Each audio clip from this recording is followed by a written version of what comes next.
close your eyes.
Good morning, good afternoon, and good evening, depending on your location in the world. And welcome everyone to Sweden Innovation Days and this side session that I promise will be as enlightening as it is innovative.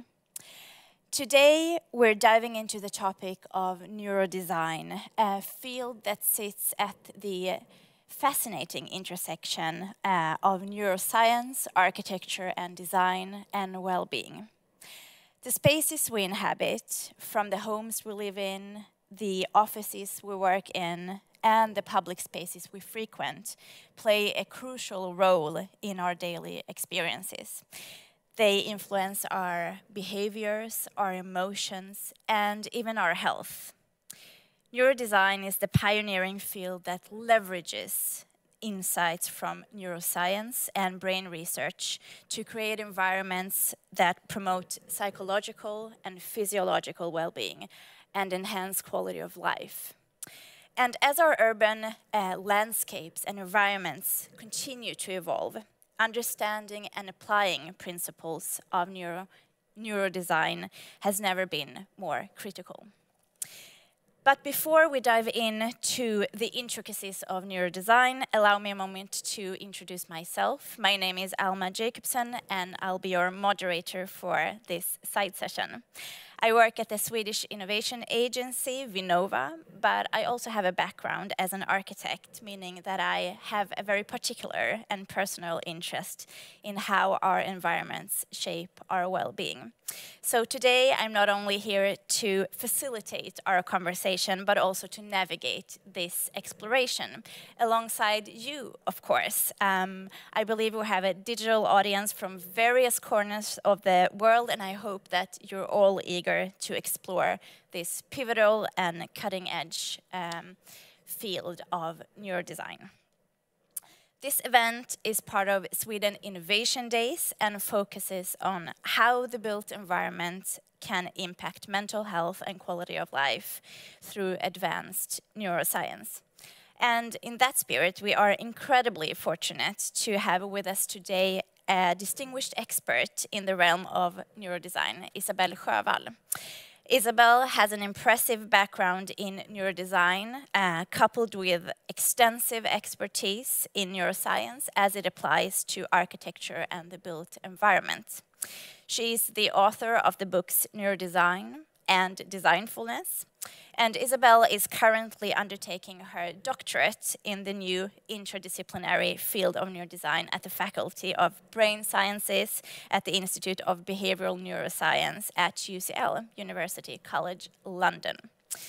And we at Vinnova are especially thrilled to be funding part of Isabelle's research as her work explores how our human brains react to built environments and illuminates the ways in which we and our physical spaces can influence our cognitive functions, our emotional well-being, and overall quality of life, making significant contributions to how we think about designing our future cities and living spaces.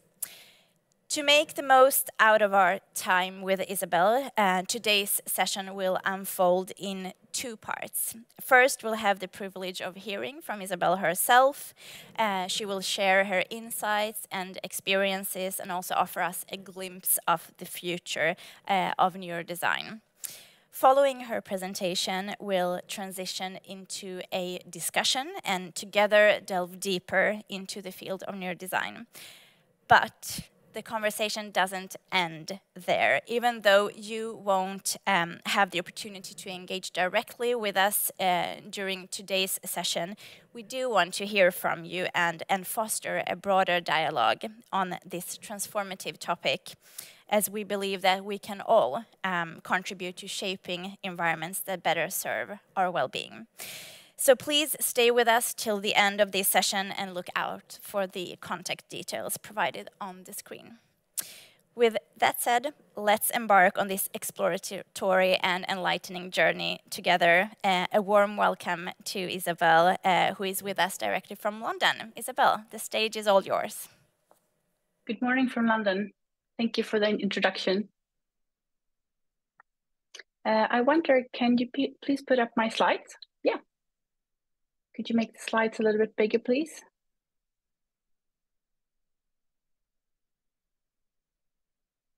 Could you make the slide bigger, please? Great, thank you. Good morning, it's a privilege to be here today to present a little bit about my work. I'm based in London, and I have a passion for understanding how the built environment impact humans psychologically and physiologically. So I'm based at the Institute of Behavioural Neuroscience at University College London. So yes, can I have the next slide, please?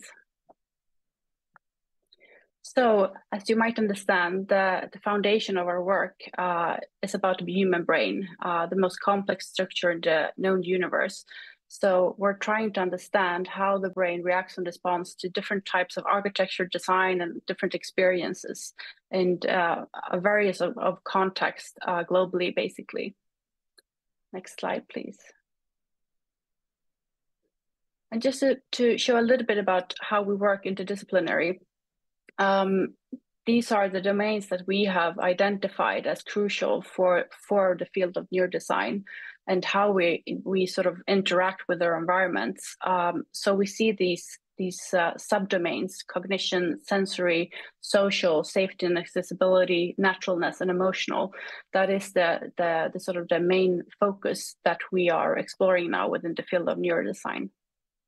Next slide, please. And just also to visualize how these environments can look in the real world.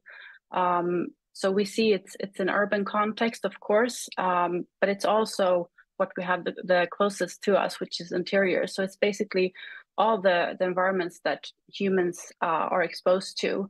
So we're looking at, it could be care environments, it could be educational environments, it could be offices, and also public spaces, of course. So we're looking at all these spaces, and sort of the foundation of this is neurobiology and what we all need from a universal level in order to have mental health and quality of life. Next slide, please. So this is also talking about mental health. It's a very complex sort of field. Many things interacting and sort of will contribute to mental health and quality of life. But what we can see from the built environment is that these things also connect and they link together. And we're looking at different domains here, how the built environment can impact everything from our thinking, our emotions, how we interact with others, for example, but also within the field of biophilia, in terms of natural environments, green space, and so on. So we see that all these different fields are very important in order to have a good and holistic sort of health, in our opinion. So these are the things that we're particularly interested in researching further. Next slide, please. And the basics, as I mentioned earlier, is neurobiology, and we're looking at it from an evolutionary perspective, which is that our brains and bodies is sort of built for a different life when we lived at the African savanna. But today, of course, many of the environments, they look very different now. And we have a lot of stimuli and a lot of, could be in cities, for example, it's flashing lights and things like that. So we're looking at this and we also see that people are more stressed in urban environments, and considering what we came from, we don't think that's not odd at all. It makes a lot of sense from a neuro perspective. So that's basically our foundation that we are building our research on. Next slide, please. And the challenge as we see it, where we also are able to make the most impact, is within urbanization. We see that it's been a major shift during the past years, and it's rapidly increasing. The majority of the world population is now living in cities or urban environments, and we see that this is going to increase even further. So we believe that about 70% in just a couple of years' time will be living in urban environment. Next slide, please. And we know that urban environments, they offer a lot of positive things like closeness to culture, to be a part of communities, closeness to education and healthcare and work and everything in terms of that. But we also see that urban environments actually increase the risk of several mental health conditions. So that is concerning when we see the rapid urbanization, because it's not clear why that is. So we just know that there is a correlation between the two. And what we also know is that the amygdala, the fight or flight response in the brain, seems to be more active in urban environments, which, considering the vast amounts of stimuli, we can understand why. But the actual factors behind it needs to be further explored. Sorry, can I have the full slide, please? I can only see. Thank you. And we also know that nature, there's a lot of potential in nature and biophilic design and green infrastructure, because it's not only good for the environments, it's also good for our brains. So we know that nature can have protective effects and help us build resilience and help us better balance stressors in different environments. So therefore, how we shape and build future environments is a fundamental factor of public health and sustainable development. Next slide, please. And in terms of mental health, I think it's easy just to use it as a concept, but looking at how much suffering it's actually causing globally, we can see here among the very common illnesses that it's a big part of the representation here. We can also see how this drives, how it's connected to the global economy and why it's important that we work more towards prevention within this field. So this is just to illustrate also that it's actually driving a lot of not only suffering, but also losses economically for the world. Next slide, please. Yes, and the design variables, because our work is mainly in prevention and how we can use the environment, because it's not that much explored from an empirical point of view, how the environment can also support health in a population. So we know that natural materials, as I mentioned, that could be a very, very strong positive component of that. We also see green and blue spaces connected to that, can also improve and support mental health. But we also see everything around us is sensory information. So we have tactile textures like wood, for example, that it could activate certain chemicals in the brain and the body that can help us to be more calm and to have more positive emotions and so on. And then also we see that the stress levels can actually get better from using biophilic design and green infrastructure. So many, many components of this, it's possible to actually design into our daily lives in quite a practical manner, I would say, if we just learned how to make more conscious choices around this field. And of course, natural daylight, when we have two buildings that are very high-rise buildings, that could also take away some of the natural daylights. That's very important to us. And then also, I know that architects are particularly fond of this regarding beauty and aesthetics, but it's actually also, it has a function for us in terms of happiness and well-being. So I think all of these components needs to be more considered, and we could create better recipes for urban environments if we take this into consideration. Next slide, please. And some of the methods used by us and our colleagues here in London, thanks to neuroscience and development in recent years, there's now possibilities with mobile brain recordings, as seen here on the pictures.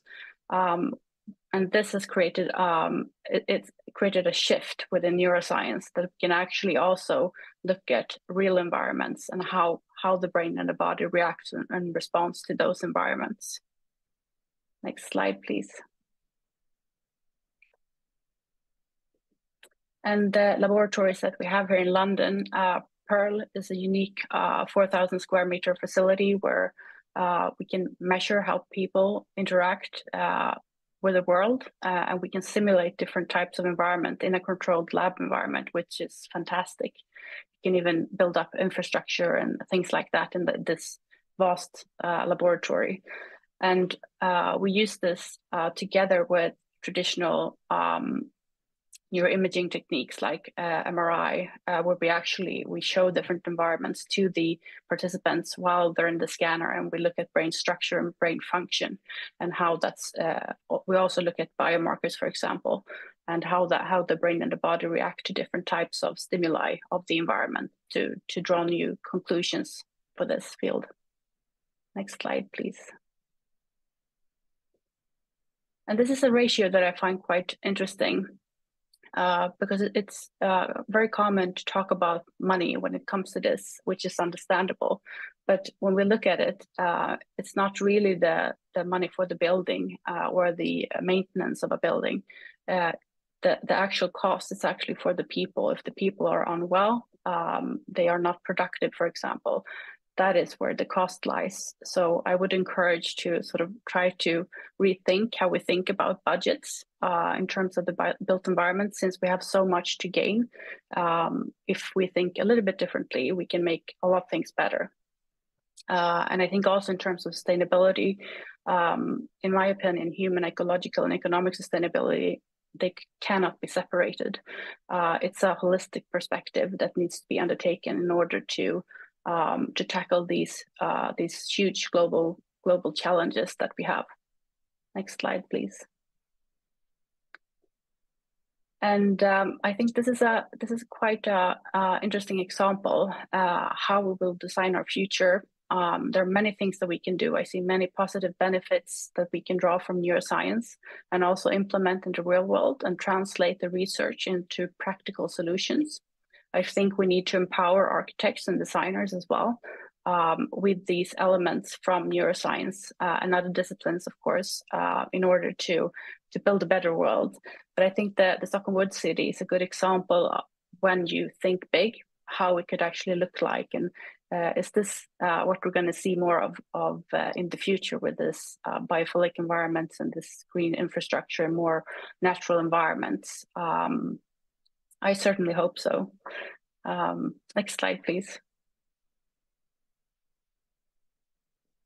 And just to sort of highlight what neurodesign is all about and the purpose, and it's basically to gain a better understanding how different types of environment and architecture and design impact humans. And also, when we do that, we don't have to be exposed to different environments. We can actually change them with purpose and make them more meaningful.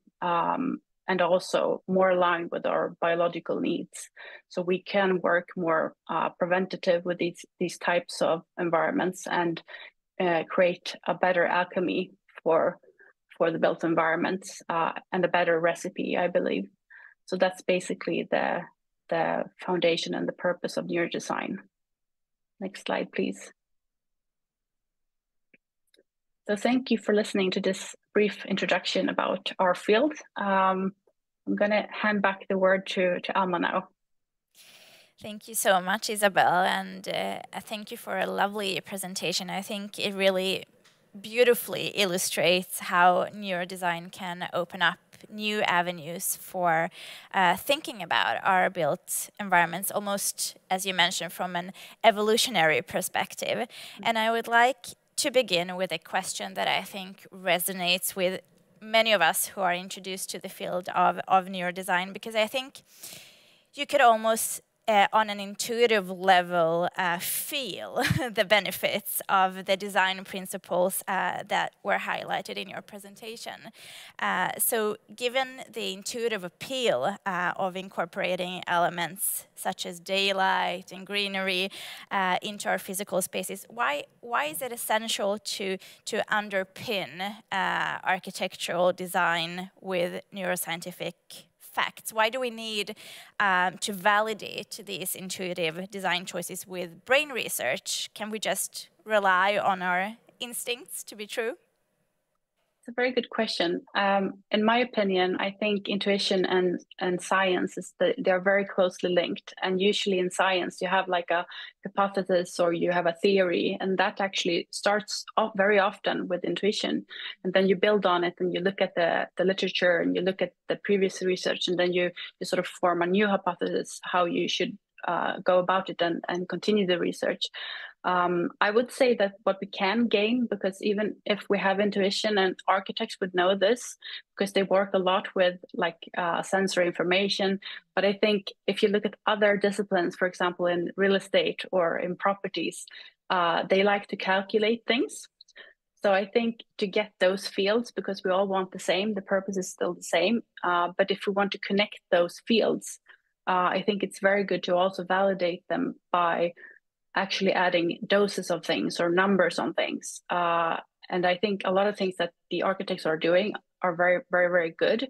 But I think that's also convincing for the people working more with investments and money, that it's not only a feeling, it can actually not only support human health, but also drive better economy and also productivity and creativity and things like that. So I think it's two sides of the same coin, basically. Could you elaborate a bit on how then you would actually be able to measure these types of developments in our health from a neurodesign perspective? Well, this is actually the work that we're conducting right now. So I would say the best way, in my opinion, would be an index where you can actually look at different components in the built environments, and you can actually measure the impact, and you can also create a better ratio between them. So yeah, I would say that would be the best way to measure it, and to also create the right dose, but also to put it on connected to the economic part of it. And I know you're working on developing such an index. Can you tell us a bit more about that work? Yes, of course. It's basically about drawing on all the science that it has been sort of carried out earlier, what we see in the literature. And we have identified and mapped a few fields because I think always with environments, it's the purpose of the place. If you're in a hospital, it's healing. If you're in a school, it's about learning and education. And if you're in an office, you want to be productive and maybe creative. So we've sort of had the foundation of the purpose of the place, and then the different components that we all need as humans to have mental health, quality of life, but also be productive in life. So those are the domains that we're working on right now, and very soon we will have some preliminary results to share with the world. I'm looking forward to taking part of those. I think it's interesting what you said about intuition and science going hand in hand. I think it's really interesting to reflect on how well our instincts actually align with these types of scientific findings, because in my mind, intuition could almost be seen as like a product of millions of years of human evolution, and being a good foundation for making quick decisions that are actually based on deep and ancestral knowledge. But where does it not work in the context of our modern society, would you say? And where do we actually need to elevate science more within these fields, and when we design our urban environments? It's a very good question. I would say we sometimes get stuck on the money and the money here and now, and we don't think about the impact and the gains or the losses we can make in the future if we don't think about making things better now. So I think it's about flipping the budget, basically. But that's difficult because that's also how our brains work, that we're sort of made for, like, we want to have the good things very quickly, and we don't like to make decisions that hurt, put more money now because we don't see what we will have for it later. So I think that's a good example of how our brains sometimes can trick us. I would like for us to linger just a bit on the conflict between our human biology and our modern society, because reflecting on human evolution, our environments have significantly influenced our social behaviors and emotional health. And modern urban environments, as you mentioned, they are often characterized by neurological and sensorial stress due to overstimulation and even isolation, which really stands in contrast with the settings in which our social and empathetic capacities has developed over millions of years. So, Isabel, as you highlighted in your presentation, we're witnessing actually an increase in mental health in urban environments. We also know that, and there are large numbers of depression and a significant number of young people that are actually relying on medication for mental health challenges. And there is also some research which I find quite interesting, pointing to a decline in empathy levels, potentially aggravated, and we don't know that, but there are speculations that it might be aggravated by increased screen time and social media interaction. And I think it's obvious to say that neurodesign has the potential to counteract some of these challenges. But I would also like us to touch on the potential side effects of improved mental health.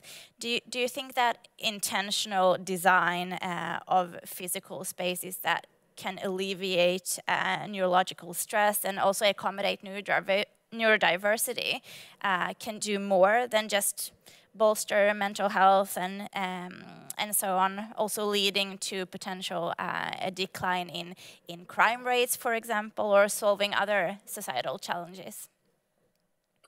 As you mentioned, I mean, mental health is it's complex and multifaceted. So I think there isn't a simple solution, but I do think that since our behaviors and our emotions and also how we interact with others, that's very, very closely linked to the environment that we are in. So I do think that if we have better environments where we feel more safe, we can trust others more, we are calmer, then we will also behave better. So in that term, I absolutely think it could be part of the solution. Yeah.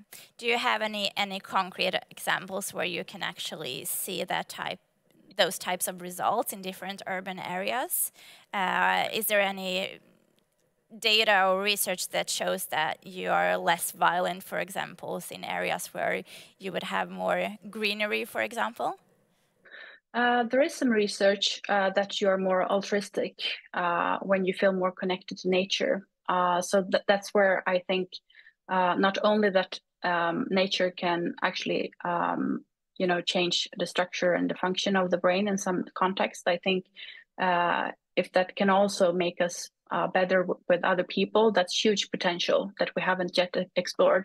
But I would love for the future to do more research within this field. Of course, there is some studies showing that if you children growing up where they look at concrete or bricks, for example, they are less altruistic and less social and more aggressive towards their neighbors and less helpful. So that is something that I definitely think we should look at and how the environment can support good behavior and positive behaviors and how we can reduce some of the bad things that the environment can also do. And considering the global tensions that we now see, we have different conflicts and a general feeling of anxiety, perhaps. Do you think that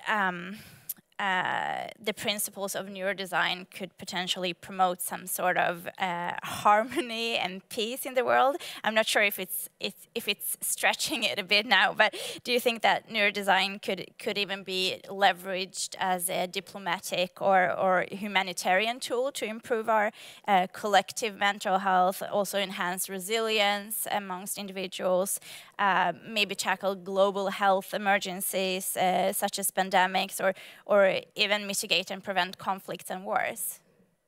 It's a big question. That's a very good question. Yeah, it's a very big question. I was going to say that. I do think that neurodesign can be one solution out of many. But I think it's important also to be careful about this because it is very complex and many factors that will sort of impact these very, very, difficult situations, of course. But from a neurobiological level, sort of, if we look at it from that perspective, I do think that sometimes we focus too much on where we are different rather than what's universal, what's human, and what we all need to sort of unite around that. Because I think that's much more positive, and it's also it's more pragmatic in a way. And it doesn't mean that we can't be different. It's just that we are choosing to focus on the things that we all need. And then, of course, you can have your differences on top of that. It's like different dimension as I see it.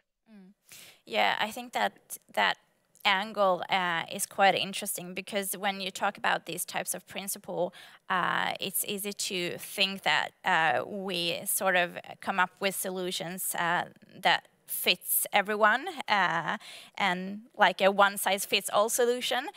So could you just elaborate a bit about how you can include the diverse perspectives that individuals might have into these principles? Yeah, I mean, I think these sort of universal components, like, for example, then nature or recovery or we need togetherness and things like that. I would say that's very universal, that we all need in order to be healthy and be well. But then, of course, if we talk about, I mean, it could be age differences, it could be cultural differences, but it could also be neurodiversity that I think we need to we also need to explore more how these varieties can also be more included in design, because we see now that most environments, they have been designed for neurotypical individuals. And we know that between 10 to 15% of the population is neurodiverse. So I think we have a lot to gain exploring that field further, actually, and look at how different individuals can be affected by sensory information. Yeah, that's really interesting, I think. I would like us to move on to talk about the technology associated with this field, and you mentioned it as well, that if it wouldn't be for the monumental strides really that has been made in recent years with brain scanning and so on, this type of research wouldn't be possible. But I would also like to just explore other types of emerging technologies, such as virtual reality, for example. We now have huge strides being made within artificial intelligence, and also the domain between brain-computer interfaces, with the potential, to control our digital devices with only the power of our thought, with perhaps a simple brain implant. All of these technologies have the potential to open up new avenues for exploring the brain's response to physical spaces. So I'm wondering if you can just give us your thoughts about what new challenges, what new opportunities the integration of these advanced technologies might pose for the human experience of our physical spaces, and also how they can be incorporated into the field of neurodesign. I think in terms of cost efficiency for studies, for example, I think VR is sometimes a good alternative. However, I do think, since cognition is embedded and we also use our bodies to pick up on sensory information, so I think it could be a very, very good complement. And I think the technology, it's fantastic. And especially now in the age of AI, where we can actually also predict a lot of things, and we can speed up processes and things like that.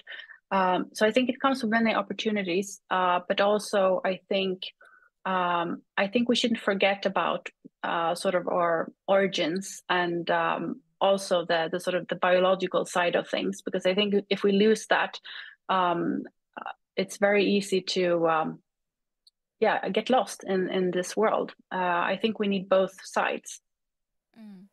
And do you think with the increasing use of virtual environments, do you think that there is an increasing risk for humans to actually become more screened off then, both from each other and from our surroundings?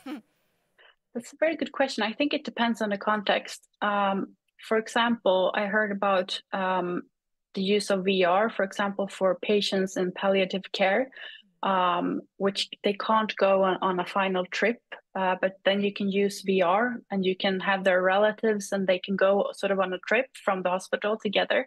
I think that's an example of like a fantastic use of VR, right? How you can go into that world. But I do think, obviously, there are a lot of scientists working with, I mean, how screens and how social media and everything is sort of impacting us, and especially children and young people who are more sort of vulnerable.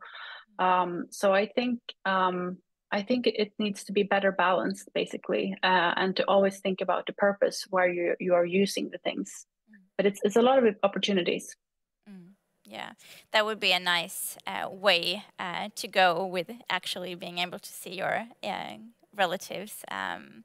Yeah, that's a really good use of that type of technology for sure.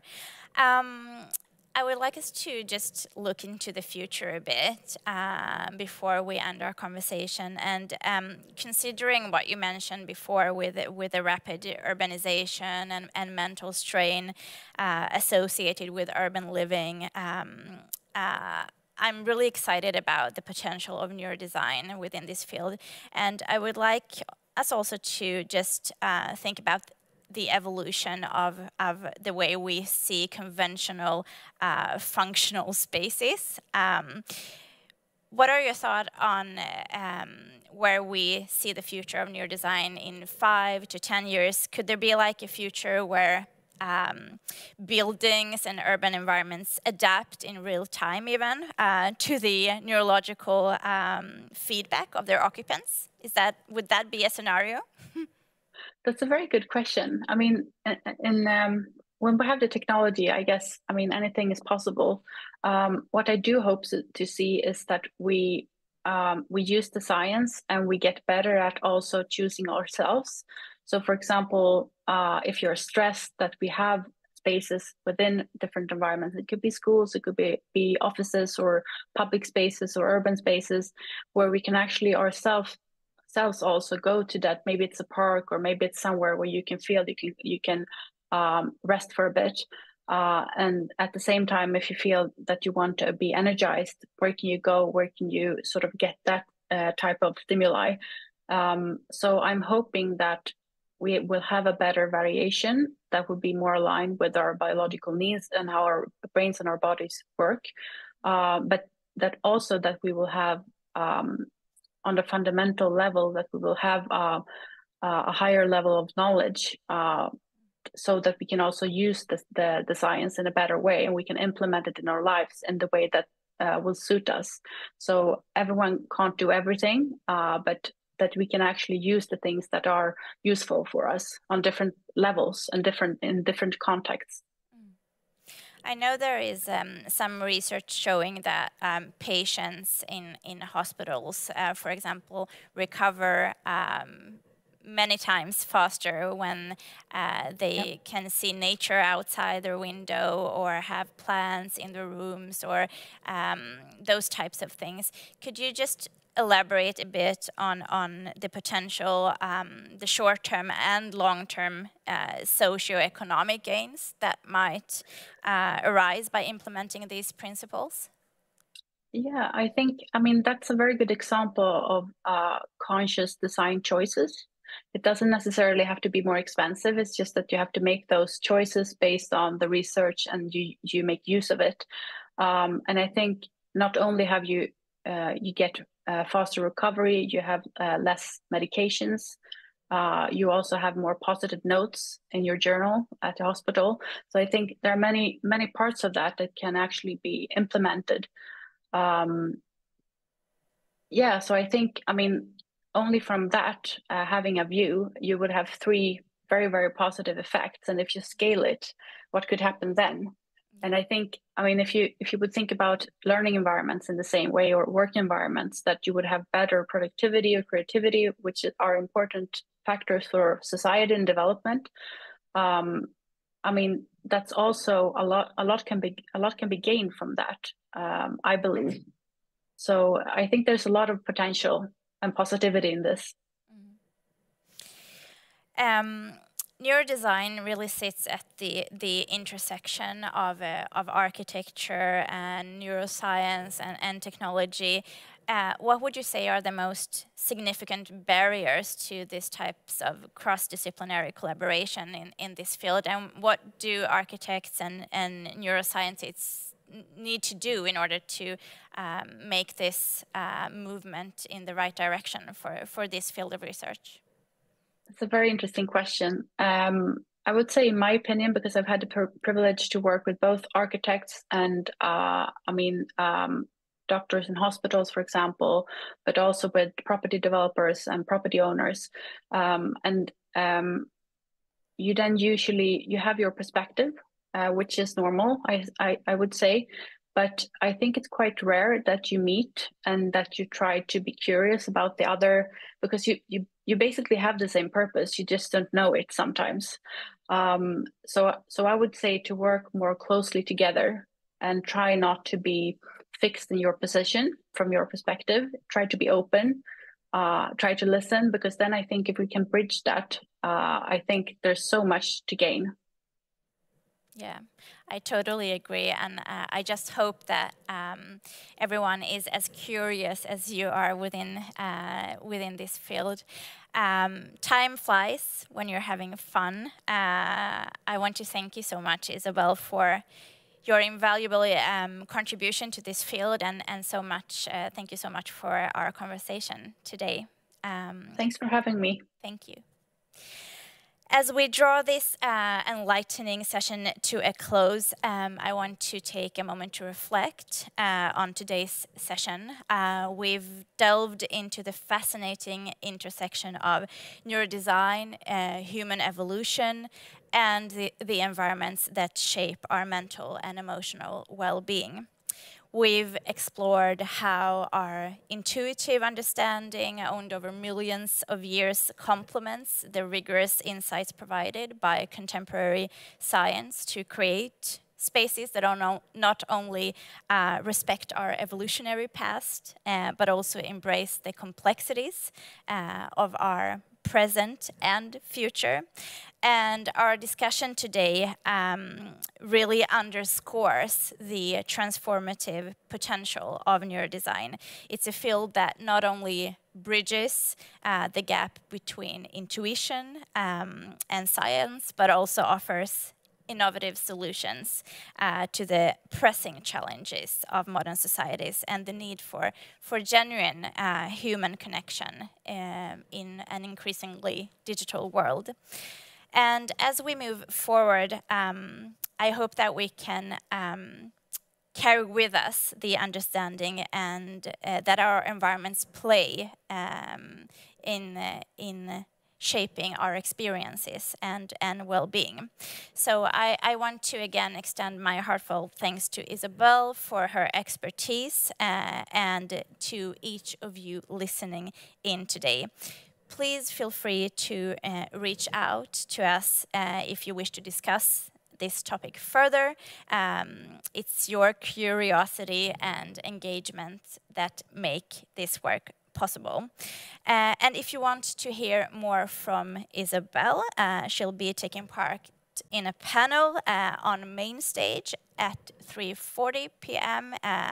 Central European Time in a discussion about the role of civil society for citizen engagement's contribution to system innovation. Thank you once again for joining us today, and I look forward to seeing how the insights gained here will inspire action within this field. Thank you so much.